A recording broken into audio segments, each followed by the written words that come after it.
আজি যি অল্পায়ুস হৈছে, কলিযুগত যে 100 বছৰ মানুহ জীয়াই থাকিব লাগে, তাৰ ঠাইত দুৰ্ঘটনাত পতিত হৈ 40-30 বছৰতে মানুহৰ আয়ুস নামি আহিছে। সেইটো প্ৰতিৰোধ কৰিব পাৰিব যদি ভীষ্মৰ কাহিনী অনুসৰণ কৰে। সেই প্ৰথম স্কন্ধত ভীষ্মৰ কাহিনী যোগেদি আমাক সেই শিক্ষা দিছে। কেনেকৈ চাওক, ভীষ্ম সৰসজ্জাত পৰিলে কোনদিনা? আঘোণ মাহৰ শুক্লা নৱমী তিথিৰ দিনা। মৃত্যু সাৱটি ল'লে কোনদিনা? মাঘ মাহৰ শুক্লা পঞ্চমী তিথিৰ দিনা। তাৰমানে এমাহ 26 দিনৰ পিছতহে ভীষ্মই মৃত্যুক সাৱটি লৈছে। তেওঁ অৰ্জুনৰ নিক্ষিপ্ত সৰসজ্জাত পৰিলে যদিও একেদিনাই তেওঁ মৃত্যুক সাৱটি লোৱা নাই। তেওঁ এই অমুক শক্তি কেনেকৈ পালে? আপোনালোকৰ কাৰোবাৰ গাত যদি মাৰাত্মক অস্ত্ৰৰ আঘাত পৰে, আপোনালোক ছটফটাই থাকিব।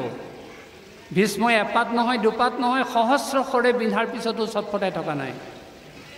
তাৰপিছতো শান্তি মনেৰে সৰসজ্জাত শয়ন কৰি পঞ্চপাণ্ডৱক শান্তিৰ বাৰ্তা প্ৰদান কৰিছে। এই অমোঘ শক্তি ভীষ্মই ক'ৰ পৰা পালে? 3টা কাৰণ: সদাচাৰী জীৱন, সংযমী জীৱন আৰু আধ্যাত্মিক জীৱন। স্থূল সূক্ষ্ম আচাৰক সদাচাৰ বুলি কৈছে। স্থূল মানে দেহ, সূক্ষ্ম মানে চিত্ত। আমি দেহটো পানী মাটিৰে প্ৰসাধনৰ সামগ্ৰীৰে পৰিষ্কাৰ কৰিম, চিত্ত ভগৱত নামেৰে পৰিষ্কাৰ কৰিম। এই দুটা আচাৰত যিজন পবিত্ৰ হ'ব সেইজন সদাচাৰী। সেই সদাচাৰী জীৱন যাপন কৰিছিল ভীষ্মই, যিজনে ব্ৰহ্মচৰ্য ব্ৰত ৰক্ষা কৰিছিলে। আৰু তেওঁ আছিল সংযমী পুৰুষ। কায় মন বাক্যৰে যিজনকে নিজকে নিয়ন্ত্ৰণ কৰিব সেইজনক সংযমী পুৰুষ বুলি কোৱা হয়। ভীষ্মই সেই সংযমী অৱস্থা লাভ কৰিছিল। আৰু ভীষ্ম আছিল আধ্যাত্মিক পুৰুষ। তেওঁৰ হৃদয়ত কেৱল কৃষ্ণ চিন্তা অনন্ত হৈ আছিল।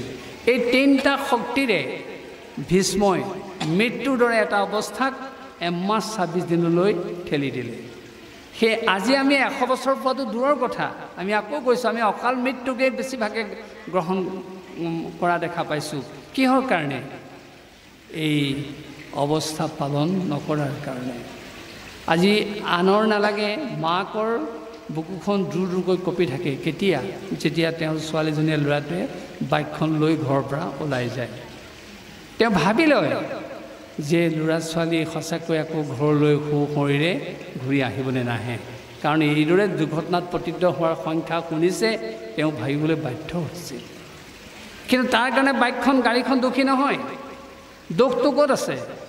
তেওঁক সংযমী জীৱনৰ শিক্ষা দিয়া নহ'ল, তেওঁক সদাচাৰী জীৱনৰ শিক্ষা দিয়া নহ'ল, তেওঁক আধ্যাত্মিক জীৱনৰ শিক্ষা দিয়া নহ'ল।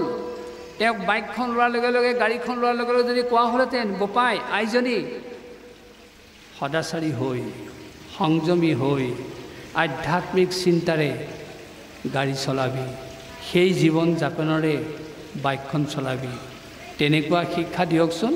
বুকুখন দূৰ দূৰকৈ কঁপি নাথাকে, ল'ৰা ছোৱালী সুশৰীৰে ঘৰলৈ ঘূৰি আহিব, 100 বছৰ আয়ুসেই লাভ কৰিব। সেই আজি ভীষ্মৰ কাহিনী আমাক সেই শিক্ষা দিছে। আমি যিমানেই আজি বস্তু ভোগৰ পিছে পিছে ধাবিত নহওঁ, কিন্তু আমাক সদাচাৰী সংযমী আধ্যাত্মিক জীৱন লাগিব। তাৰ যোগেদিহে আমাৰ জীৱনৰ সুৰক্ষা আমি লাভ কৰিব পাৰিম। নহ'লে সুৰক্ষা দিয়াটো দূৰৰ কথা, অকাল মৃত্যুৱে অনবৰতে আহি আমাক আমনি কৰিব।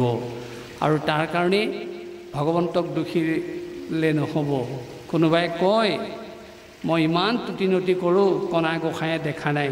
কণা গোসাঁই কোনে সাজিলে? সেইগৰাকীয়ে সাজিছে। অকপটভাৱে তেওঁক চিন্তা কৰিব জনা নাই, অকপটভাৱে ভগৱন্তক ভক্তি কৰি তেওঁৰ ল'ৰা ছোৱালীক প্ৰতিপালন কৰিব পৰা নাই। যদি পাৰিলেহেঁতেন এনেকুৱা অৱস্থা নহ'লহেঁতেন। গতিকে সেইকাৰণে ভাগৱতৰ প্ৰত্যেকটো কাহিনীয়ে আমাক জীৱনত শিক্ষা দিছে। আৰু সেই অমূল্য শিক্ষা যদি আমি গ্ৰহণ কৰিব পাৰোঁ, আমি সকলোৱে সুস্থ জীৱনৰ অধিকাৰী হ'ম আৰু সুন্দৰ সংসাৰ দেখা পাম।